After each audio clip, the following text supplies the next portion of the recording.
একসময় মিশরের অন্ধকার ভূমিতে জন্ম নিয়েছিল এক শিশু, যার নাম ছিল কারুন। সে ছিল বনি ইসরায়েলের সন্তান, হযরত মুসা আলাইহিসসালামের চাচাতো ভাই। কারুন জন্ম নিলেন দাসত্ব আর নির্যাতনের সময়কালে, যখন ফেরাউন বনি ইসরায়েলকে বন্দী করে রেখেছিল। তাদের ওপর চালাতো অমানবিক অত্যাচার। শৈশবে কারুন ছিল বুদ্ধিমান, পরিবারের সবার প্রিয় সন্তান। সে পড়াশোনায় ছিল দক্ষ আর ধর্মীয় শিক্ষায় ছিল মনোযোগী। ছোটবেলা থেকেই সে তাওরাত পড়ত, আল্লাহর কিতাব তিলাওয়াত করত এমন মধুর কণ্ঠে যে মানুষ শুনে আবেগে কেঁদে ফেলত। মানুষ বলতো, কারুন একদিন বড় আলেম হবে, আল্লাহর বান্দাদের পথ দেখাবে। সময় গড়ালো, কারুন ধীরে ধীরে বড় হতে লাগল। যুবক বয়সে সে হয়ে উঠল বনি ইসরায়েলের প্রভাবশালী ব্যক্তিত্ব।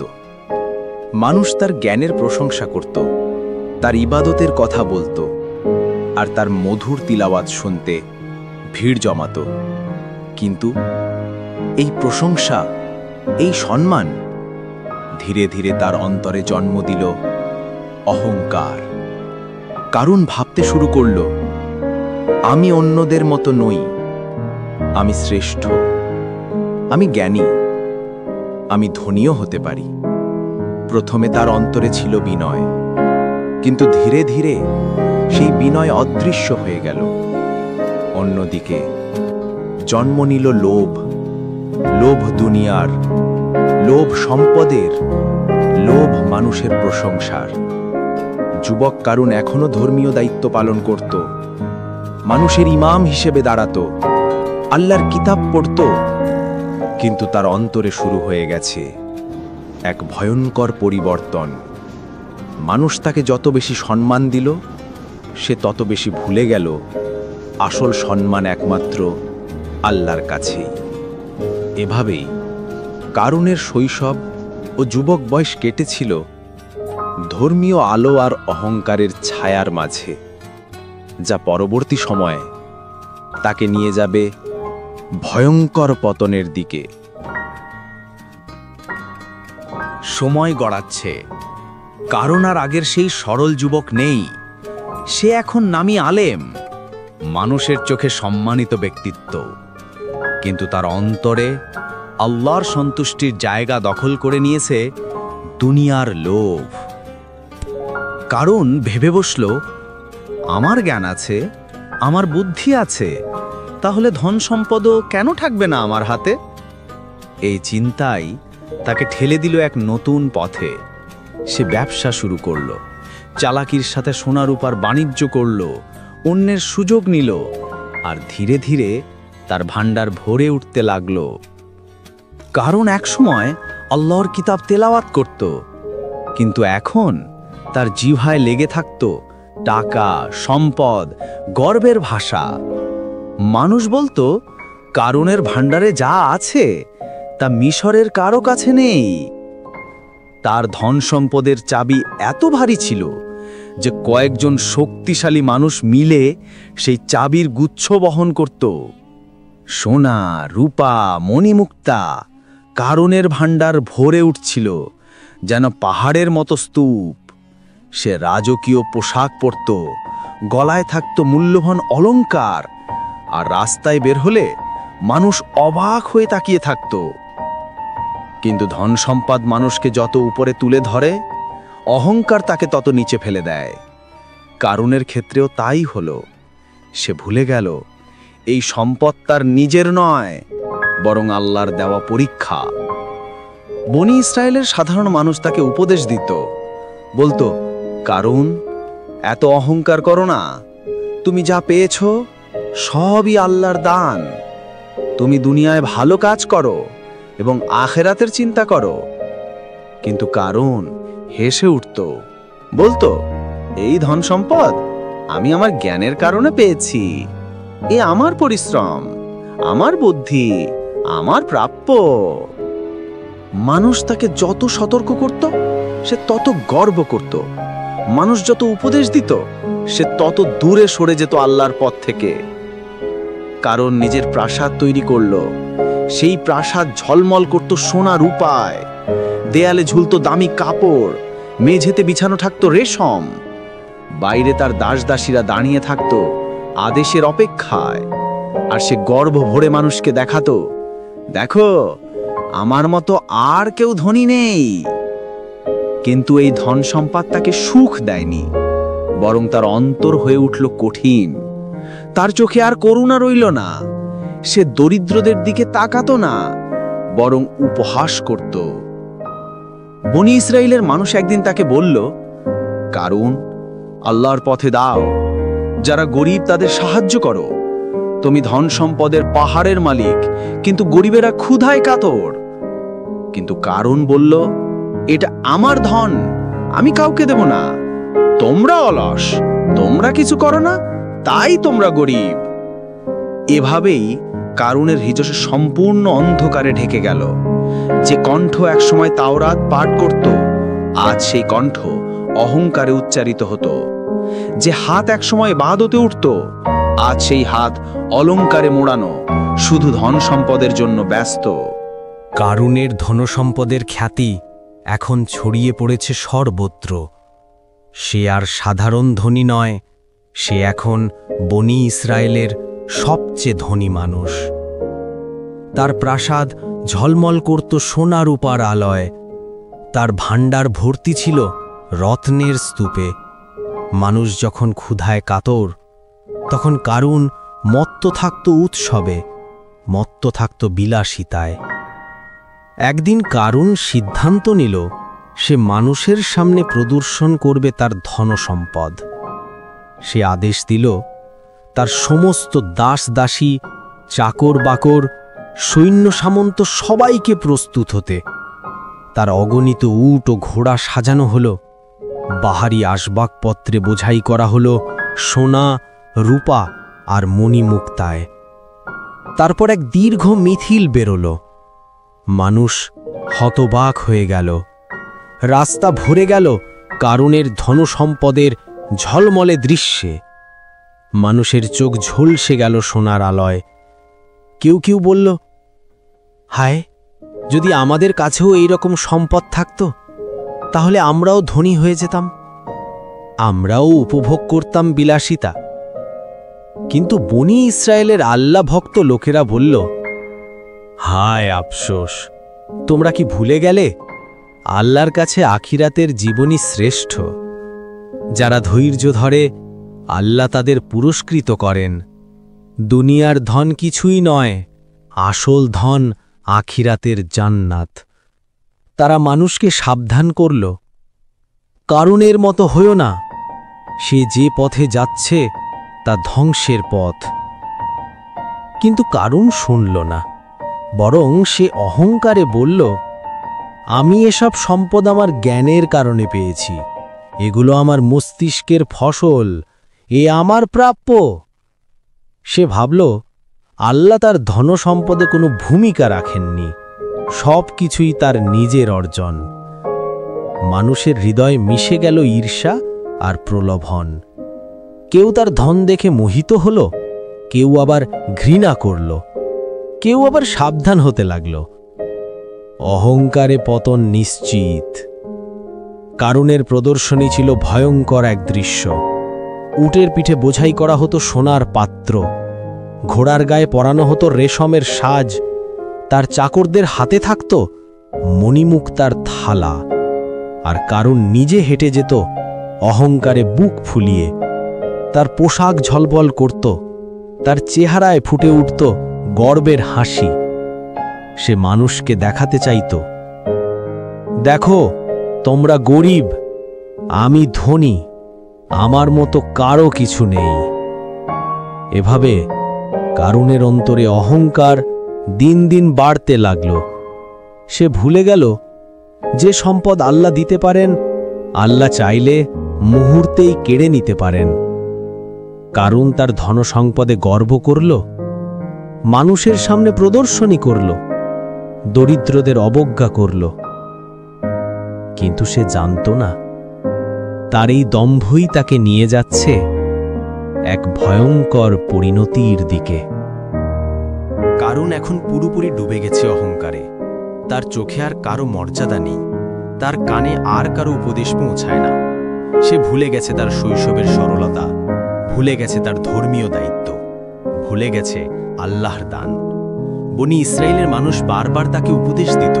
তারা বলতো, কারণ তুমি আল্লাহর বান্দা, তুমি যা পেয়েছো সবই তার দান। তুমি দরিদ্রদের সাহায্য করো, তাদের পাশে দাঁড়াও। কিন্তু কারণ ঠাট্টা করে উত্তর দিত। সে বলতো, তোমরা গরিবরা কিছুই জানো না, তোমরা বোঝো না ধন সম্পদ কিভাবে আসে। এগুলো আমি নিজে অর্জন করেছি আমার জ্ঞানের কারণে। এমনকি একদিন সে নিজের জাতির সাথেই বিশ্বাসঘাতকতা করল। হযরত মুসা আলাইহিস সাল্লাম ছিলেন আল্লাহর রাসূল। তিনি মানুষকে সত্যের পথে ডাকতেন। কারণ তা সহ্য করতে পারত না। সে চাইত না তার ধন সম্পদের চেয়ে বড় কেউ সম্মান পাক। তাই সে ষড়যন্ত্র শুরু করল। সে চেষ্টা করল হযরত মুসাকে মানুষের চোখে ছোট করে দিতে। সে লোক ভাড়া করল যাতে তারা মুসার বিরুদ্ধে মিথ্যা অভিযোগ আনে। সে বলল, এই মুসা সৎ নয়, সে শুধু নিজেকে বড় দেখাতে চায়। কিন্তু আল্লাহ মুসাকে রক্ষা করলেন। মিথ্যা ষড়যন্ত্র ভেঙে গেল। মানুষ বুঝে গেল কারুনের অন্তরে আছে হিংসা, অহংকার এবং দুনিয়ার মোহ। এভাবেই ধীরে ধীরে কারুনের উপর নেমে এলো আল্লাহ ক্রোধের ছায়া। মানুষ তাকে সতর্ক করছিল, কিন্তু সে শোনেনি। মুসা আলাইহিস সাল্লাম তাকে বারবার সাবধান করেছিলেন, কিন্তু সে উপহাস করেছিল। কারণ ভেবেছিল তার সম্পদ তাকে রক্ষা করবে, তার ভাণ্ডার তাকে নিরাপদ রাখবে। কিন্তু আল্লাহর শাস্তি যখন নামে, তখন কোনো ধন সম্পদ, কোনো ক্ষমতা, কোনো কৌশল কাউকে রক্ষা করতে পারে না। কারণ এখন দাঁড়িয়ে আছে ধ্বংসের দোরগোড়ায়। সে এখনও বুঝে উঠতে পারেনি যে অহংকার মানুষকে আকাশে তোলে, সেই অহংকারী মানুষকে মাটির নিচে চাপা দেয়। পর্ব 4 এখানেই শেষ।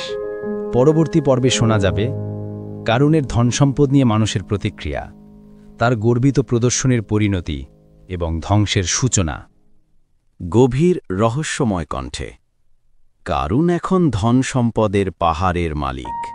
তার অহংকার দিন দিন আরও বেড়ে যাচ্ছে। মানুষের সতর্ক বার্তা, আল্লাহর ভীতিপ্রদ বাণী সবকিছু তার কানে ঢুকলেও তার অন্তর যেন পাথরে পরিণত হয়েছে। আবেগী কণ্ঠে। যে কারুন একসময় বিনয়ী ছিল, তাওরাত পাঠে রাত কাটাত, আজ সে দাঁড়িয়ে গেছে হযরত মুসা আলাইহিস সালামের বিপরীতে। সে ভুলে গেছে তারা একই বংশের। সে ভুলে গেছে মুসা আল্লাহর প্রিয় রাসূল। কণ্ঠ শক্ত হয়ে ওঠে। কারুনের মনে হিংসা জন্ম নিল। সে ভাবল, কেন মুসা? কেন সবসময় মুসাই সবার নেতা হবে? আমি কি কিছুই নই? মানুষ কেন মুসাকে অনুসরণ করবে? আমার সম্পদ আর ক্ষমতাকে কেন ভয় করবে না? নাটকীয় বর্ণনায় এভাবেই শুরু হলো এক ষড়যন্ত্র। কারুন তার ধন সম্পদ দিয়ে অনেককে কিনে নিল। সে চাইল মুসাকে অপমান করতে, মানুষের চোখে ছোট করে ফেলতে। সে একটি চতুর পরিকল্পনা করল। সে এক নারীকে ঘুষ দিল, তার হাতে অঢেল সোনা দিল, তারপর বলল, মুসার বিরুদ্ধে মিথ্যা অভিযোগ তোলো, মানুষকে বলো মুসা তোমাকে কুপ্রস্তাব দিয়েছে। গভীর আবেগে পরিকল্পনা সফল মনে হচ্ছিল। মানুষ জড়ো হল। মুসার সামনে দাঁড় করানো হলো সেই নারীকে। সে চিৎকার করে বলল, মুসা আমাকে খারাপ কাজে ডেকেছে। মুহূর্তেই মানুষ স্তম্ভিত হয়ে গেল। সবাই অবাক। মুসার মর্যাদা কি ধ্বংস হয়ে যাবে? মানুষ কি তাকে আর বিশ্বাস করবে না? কিন্তু আল্লাহ তার নবীকে অপমান হতে দেননি।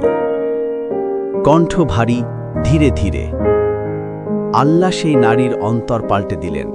সে হঠাৎ কেঁদে ফেলল।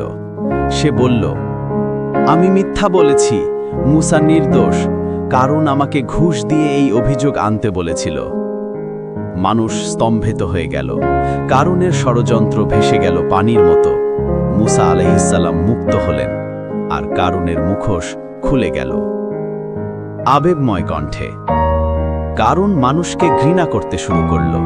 তারা বলল, যে এক সময় আল্লাহর কিতাব পড়ত, সে আজ মিথ্যার আশ্রয় নিয়েছে। সে আজ আল্লাহর রাসূলের বিরোধিতা করছে। কিন্তু কারুন লজ্জিত হল না। বরং আরো গর্বিত হল। সে বলল, আমি ধনী, আমার সম্পদ আছে, আমার ধন সম্পদই আমার শক্তি। চাপা ভয় মিশ্রিত কণ্ঠে। সে বুঝল না ধন সম্পদ আল্লাহর কাছে কিছুই নয়। আল্লাহ চাইলে মুহূর্তেই সব কেড়ে নিতে পারেন। সে বুঝল না আল্লাহর নবীর সাথে বিরোধিতা মানে ধ্বংসকে ডেকে আনা। নাটকীয় দৃশ্যপট। কারণের প্রদর্শনী দিন দিন ভয়ঙ্কর হয়ে উঠল। সে প্রতিদিন নতুনভাবে সাজত, নতুন বাহারি কাফেলা নিয়ে বের হতো। মানুষকে দেখাতো তার রত্নভাণ্ডার। কেউ ঈর্ষায় কাতর, কেউ হতাশায় ভেঙে পড়ত। কিন্তু আল্লাহ ভক্ত মানুষ তাদের বারবার বলতো, কারণের দিকে তাকিও না, সে ধ্বংসের পথে যাচ্ছে, তোমরা ধৈর্য ধরো, আল্লাহর প্রতিশ্রুতি সত্য।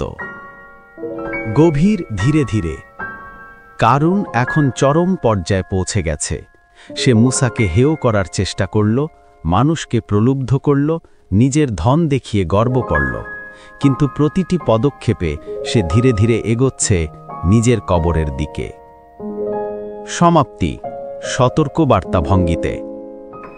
অহংকারে অন্ধ কারুন এখন দাঁড়িয়ে আছে আল্লাহর শাস্তির একেবারে দ্বার প্রান্তে।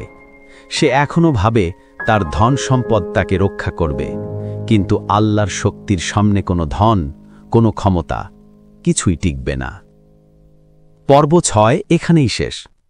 পরবর্তী পর্বে শোনা যাবে কারণের চূড়ান্ত গর্বিত প্রদর্শনী, মানুষের দোয়া এবং আল্লাহর শাস্তির প্রথম আঘাত। কারুনের হৃদয় এখন পুরোপুরি অন্ধ হয়ে গেছে। সে আল্লাহকে ভুলে গেছে, সে নবীকে অবজ্ঞা করেছে, সে মানুষকে প্রতারণা করেছে। কিন্তু তার অহংকার দিন দিন আরও বেড়েই চলেছে।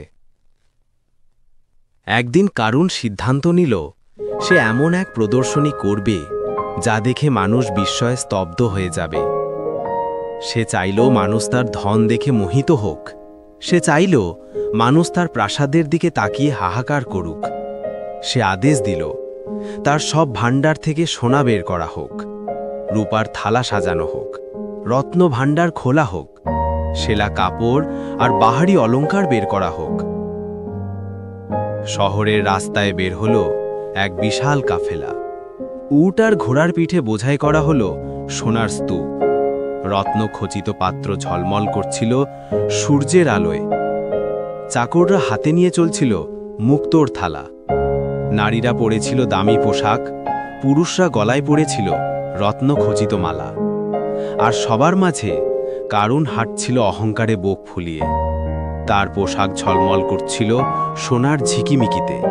তার মুখে ফুটে উঠেছিল দম্ভের হাসি।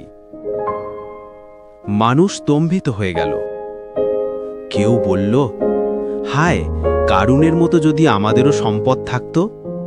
কেউ বলল, সে তো সুখের রাজা, তার মতো হলে আমরা দুনিয়ায় কখনো দুঃখ পেতাম না। কিন্তু আল্লাহ ভক্তরা বলল, তোমরা কি ভুলে গেছ এ দুনিয়ার ধন ক্ষণস্থায়ী, আখিরাতের জান্নাতই আসল সম্পদ। কারুনের অহংকার তাকে ধ্বংসের দিকে নিয়ে যাচ্ছে। কিন্তু কারুন এসব শোনেনি। সে থেমে দাঁড়িয়ে ঘোষণা দিল, দেখো, এগুলো আমার সম্পদ, আমার জ্ঞানের ফল, আমার মস্তিষ্কের কারণে আমি এগুলো পেয়েছি। আল্লাহর কোনো ভূমিকা নেই এতে। তার কথায় আকাশ কেঁপে উঠল। মানুষ শিহরিত হয়ে গেল, কারণ তার এই কথা ছিল আল্লাহর সাথে চরম অবাধ্যতা। মানুষের অন্তরে তখন জমে গেল ঘৃণা আর ভয়। কেউ আল্লাহর কাছে দোয়া করল, হে আল্লাহ, তুমি অন্যায়কারীর বিচার করো, তুমি আমাদেরকে এই প্রলোভন থেকে বাঁচাও। কিন্তু কারুন হাসল। সে ভাবল তার ভাণ্ডারই তার শক্তি। সে ভাবল তার প্রাসাদই তার নিরাপত্তা। সে ভাবল তার ধন সম্পদই তার জীবন রক্ষাকারী। কিন্তু মানুষ জানত, যখন আল্লাহর গজব নামে তখন পাহাড় ভেঙে পড়ে, সমুদ্র শুকিয়ে যায়, আকাশ কেঁপে ওঠে। তখন কোনো সম্পদ, কোনো ক্ষমতা তাওকে রক্ষা করতে পারে না। সেদিনের সেই প্রদর্শনী ছিল আসলে ধ্বংসের পূর্বাভাস। মানুষ বলল, কারুন সীমা ছাড়িয়ে গেছে, আল্লাহ নিশ্চয়ই তাকে ছেড়ে দেবেন না। এভাবেই কারুনের অহংকার চরমে পৌঁছালো। তার প্রদর্শনী মানুষের অন্তরে ভয় আর ঘৃণা জাগালো, এবং তখনই শুরু হলো আল্লাহর ক্রোধের প্রথম আঘাত। এক ভয়ঙ্কর বিপদের দরজা খুলে গেল, যা খুব শীঘ্রই কারুনকে গ্রাস করে নেবে। পরবর্তীতে কারুনের প্রদর্শনী শেষ হল। মানুষ দোয়া করল যে, হে আল্লাহ, আমাদেরকে এই প্রলোভন থেকে রক্ষা করো। হে আল্লাহ, তুমি এই অহংকারীকে বিচার করো। আল্লাহ ধৈর্য সীমাহীন, কিন্তু যখন মানুষ সীমা অতিক্রম করে তখন আল্লাহ গজব নেমে আসে হঠাৎ, অপ্রত্যাশিতভাবে। কেউ টেরও পায় না মৃত্যু তার সামনে দাঁড়িয়ে গেছে। রাত নেমেছে শহরের উপর। কারুন তার প্রাসাদে বিশ্রামে, চারপাশে পাহারা, চাকর বাকর, ধনরত্ন, সবই তার নিরাপত্তার দেয়াল। সে নিশ্চিন্তে ঘুমিয়ে আছে। কিন্তু হঠাৎ পৃথিবী কেঁপে উঠল। প্রথমে হালকা শব্দ, তারপর গর্জন, তারপর ভয়ঙ্কর কম্পন। মানুষ ঘর থেকে বের হল। তারা চিৎকার করে উঠল, প্রাসাদ, প্রাসাদ কাঁপছে। কারুন দৌড়ে বের হল। সে বুঝতে পারল না কি ঘটছে। তার ভাণ্ডার কাঁপছে, রত্নের বাক্স উল্টে পড়ছে, সোনা ছড়িয়ে পড়ছে মাটিতে। পৃথিবী যেন চিৎকার করে উঠল। প্রাসাদের নিচে জমিন ফেটে গেল। ফাটল ধরে মাটি গিলতে শুরু করল সবকিছু। চাকররা আতঙ্কে দৌড়ালো, নারীরা কাঁদল। মানুষ দূর থেকে তাকিয়ে দেখল এক ভয়ঙ্কর দৃশ্য। কারুন চিৎকার করতে লাগল, আমাকে বাঁচাও, আমার ধনরত্ন তুলে নাও, আমার ভাণ্ডার রক্ষা করো। কিন্তু তখন আর কেউ এগিয়ে আসলো না, কারণ সবাই বুঝেছিল এটি মানুষের পক্ষে থামানো সম্ভব নয়। এটি আল্লাহ গজব। প্রাসাদ আস্তে আস্তে মাটির ভিতর ঢুকে যাচ্ছিল। কারুন ছুটে পালাতে চাইল, কিন্তু তার পা জমিনে আটকে গেল। সে মরিয়া হয়ে মুক্ত হতে চাইল, কিন্তু মাটি তাকে ছেড়ে দিল না। মাটি যেন আল্লাহর হুকুমে তাকে টেনে নিচ্ছিল। মানুষ চিৎকার করল, এটাই আল্লাহর বিচার, এটাই অহংকারের পরিণতি। এক মুহূর্তে তার ধন রত্ন ঢাকা পড়ে গেল মাটির নিচে। রত্ন ভাণ্ডার, প্রাসাদ, চাকর বাকর, সব কিছু মাটির তলায় চাপা পড়ল। শেষে কারুন নিজেও ডুবে গেল, চোখের সামনে থেকে হারিয়ে গেল, যেন সে কখনোই ছিল না। মানুষ অবাক হয়ে গেল। কেউ কাঁদল, কেউ কেঁপে উঠল, কেউ চুপ করে দাঁড়িয়ে রইল। তারা সবাই বুঝল আল্লাহর শক্তির সামনে ধনরত্ন কিছুই নয়। যারা গতকাল বলেছিল, হায় যদি কারুনের মতো আমাদেরও সম্পদ থাকত, তারা আজ কাঁদতে কাঁদতে বলল, আলহামদুলিল্লাহ, আল্লাহ আমাদেরকে রক্ষা করেছেন, আমরা কারুনের মতো হইনি। কারুন আজ মাটির নিচে চাপা পড়েছে। তার ধনরত্ন অদৃশ্য হয়ে গেছে, তার প্রাসাদ মাটির সাথে মিশে গেছে। আর মানুষের কাছে রয়ে গেছে শিক্ষা, ধন, সম্পদ, অহংকার নয়, আল্লাহর আনুগত্যই জীবন ও মুক্তির পথ। কারুন ধ্বংস হল, তার ধনরত্ন মাটির নিচে চাপা পড়ল, তার প্রাসাদ বিলীন হয়ে গেল। এক সময়ের অহংকারী কারুন আজ মানুষের স্মৃতিতে কেবল একটি শিক্ষা হয়ে রইল। মানুষ সেদিন শহরের রাস্তায় দাঁড়িয়েছিল স্তব্ধ হয়ে। কেউ কাঁপছিল ভয়েতে, কেউ কাঁদছিল চোখের জলে, কেউ বলছিল, এই কেমন বিচার, এই কেমন শাস্তি। কিন্তু আল্লাহ ভক্তরা বলল, এটাই আল্লাহর ন্যায় বিচার। যারা অহংকার করে, যারা নবীর বিরোধিতা করে, যারা সম্পদকে আল্লাহর চেয়ে বড় মনে করে, তাদের পরিণতি এমন। মানুষের অন্তরে গভীর পরিবর্তন এলো। যারা একদিন হিংসায় বলেছিল, হায় যদি কারুনের মতো আমাদেরও ধন সম্পদ থাকত, তারা আজ বলল, আলহামদুলিল্লাহ, আল্লাহ আমাদের বাঁচিয়ে দিয়েছেন, আমরা তার মতো লোভী হইনি, আমরা তার মতো কুফরি করিনি। কোরআনুল করিমে আল্লাহ বলেন, অতঃপর আমি তাকে এবং তার ঘরকে ভূগর্ভে নিমজ্জিত করলাম। এরপর আল্লাহ ব্যতীত তাকে সাহায্য করার মতো কোনো দল ছিল না। সে নিজেও নিজের সাহায্য করতে পারল না। এই আয়াত যেন মানুষের অন্তরে কড়া নাড়ছিল। এই আয়াতের শব্দ যেন প্রতিটি হৃদয়ে প্রতিধ্বনিত হচ্ছিল। মানুষ বুঝল, আল্লাহর শক্তি সীমাহীন। যে তাকে অমান্য করে সে কখনো মুক্তি পায় না। মানুষ আবার বলল, দুনিয়ার ধনরত্ন ক্ষণস্থায়ী, আজ আছে কাল নেই। যে সম্পদ আল্লাহর পথে ব্যয় হয় না, সে সম্পদই কাল ধ্বংস ডেকে আনে। মানুষের অন্তরে তখন জন্ম নিল ভয়ের সাথে সাথে তওবা।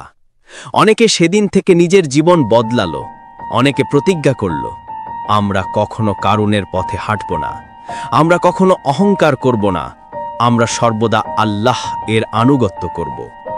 কারুন ধ্বংস হওয়ার গল্প ইসরায়েলের সন্তানদের জন্য একটি স্থায়ী শিক্ষা হয়ে রইল। তারা যখনই সম্পদের লোভে ভেসে যেতে চাইত, তারা মনে করত কারুনের কাহিনী। তারা বুঝত অহংকারের শেষ ঠিকানা হল ধ্বংস। কারুনের গল্প শুধু অতীত নয়, আজও এই শিক্ষা জীবন্ত। যে ধন সম্পদকে আল্লাহর চেয়ে বড় করে দেখে, যে ক্ষমতাকে ঈমানের চেয়ে শক্তিশালী ভাবে, সে জেনে রাখুক কারুনের মতো তারও শেষ হবে করুণভাবে। কারণ আল্লাহর বাণী কখনো মিথ্যে হয় না। তিনি দেন সময় কিন্তু ছেড়ে দেন না, তিনি বিলম্ব করেন কিন্তু অবহেলা করেন না। কারুনের জীবন শেষ হয়েছে বহু শতাব্দী আগে, কিন্তু তার কাহিনী আজও মানুষের হৃদয়ে ধ্বনিত হয়। তার জন্ম থেকে মৃত্যু পর্যন্ত গল্পে লুকিয়ে আছে এক চিরন্তন শিক্ষা: অহংকারের শেষ ধ্বংস, আর আল্লাহর আনুগত্যের শেষ মুক্তি। কারুন এক সময় ছিল সাধারণ মানুষ। সে আল্লাহর কিতাব পাঠ করত। সে ছিল ইসরায়েলের সন্তানদের একজন। কিন্তু আল্লাহ যখন তাকে সম্পদ দিলেন, তখন তার হৃদয় পাল্টে গেল। সে বিনয় ভুলে গেল, সে নম্রতা ত্যাগ করল, সে আল্লাহর প্রতি কৃতজ্ঞতা হারিয়ে ফেলল। সে ভাবল, এ ধন আমি আমার জ্ঞানে অর্জন করেছি, এই সম্পদ আমার যোগ্যতার ফল। সে মানুষকে ছোট করল, সে গরিবকে অবজ্ঞা করল, সে নবীর বিরোধিতা করল, এবং এক সময় সে এমন পর্যায়ে পৌঁছাল যেখান থেকে আর ফেরার কোনো পথ রইল না। আল্লাহর রাসূল মুসা আলাইহিস সালামের বিরুদ্ধে ষড়যন্ত্র, মানুষকে প্রলুব্ধ করার চেষ্টা, অহংকারে ভরা প্রদর্শনী, সব মিলিয়ে সে আল্লাহর ক্রোধকে ডেকে আনল। আর আল্লাহর গজব নেমে এলো আকস্মিকভাবে। তার ধন ভাণ্ডার, তার প্রাসাদ, তার চাকচিক্য সবই মাটির নিচে বিলীন হয়ে গেল। মানুষ চোখের সামনে দেখল এক অহংকারী কিভাবে এক নিমিষে শেষ হয়ে যায়। তার ধন তাকে রক্ষা করতে পারল না, তার সৈন্য তাকে সাহায্য করতে পারল না, তার বুদ্ধি তাকে মুক্তি দিতে পারল না। কোরআনে আল্লাহ বলেন, আমি তাকে ও তার ঘর বাড়িকে জমিনে ধসিয়ে দিলাম। তার কোনো দল ছিল না যে তাকে আল্লাহর বিপক্ষে সাহায্য করতে পারত। সে নিজেও নিজের সাহায্য করতে পারল না। এই আয়াতই মানুষের হৃদয়ে চিরন্তন বার্তা হয়ে রইল। কারুনের কাহিনী শুধু ইতিহাস নয়, এটি এক আয়না, যে আয়নায় আজকের মানুষও নিজের চেহারা দেখতে পারে। আজও মানুষ সম্পদের পিছনে ছোটে, আজও মানুষ ক্ষমতার নেশায় অন্ধ হয়, আজও মানুষ ভুলে যায় আল্লাহর সন্তুষ্টিই আসল সম্পদ। যে কেউ যদি কারুনের মতো ভাবে যে আমার জ্ঞানে আমি ধনী, আমার শক্তিতে আমি প্রভাবশালী, তাহলে সে কারুনের পথেই হাঁটছে এবং তার শেষও হবে কারুনের মতো। কিন্তু যারা আল্লাহর পথে ধন ব্যয় করে, যারা গরিবকে সাহায্য করে, যারা অহংকার ত্যাগ করে, যারা আল্লাহর সামনে মাথা নত করে, তাদের জন্য রয়েছে জান্নাত, যেখানে নেই কোনো ভণ্ডামি, নেই কোনো অহংকার, নেই কোনো ধন সম্পদের দম্ভ। কারুন আজ নেই, কিন্তু তার গল্প আছে। গল্পটা ইতিহাস নয় শুধু, এটা এক শিক্ষা যা যুগে যুগে মানুষকে বলে যাচ্ছে, হে মানুষ, ধন রত্নে গর্ব করো না, অহংকারে ডুবে যেও না, আল্লাহর নবীর বিরোধিতা করো না। কারণ আল্লাহর শক্তির সামনে সব ধন সম্পদ, সব ক্ষমতা, সব অহংকার মুহূর্তেই মাটির সাথে মিশে যায়। এই শিক্ষাই কারুনের কাহিনীর শেষ উপসংহার। এই শিক্ষা কোরআনের বাণীর প্রতিধ্বনি, যা শেষ দিন পর্যন্ত মানবতার পথ প্রদর্শক হয়ে থাকবে।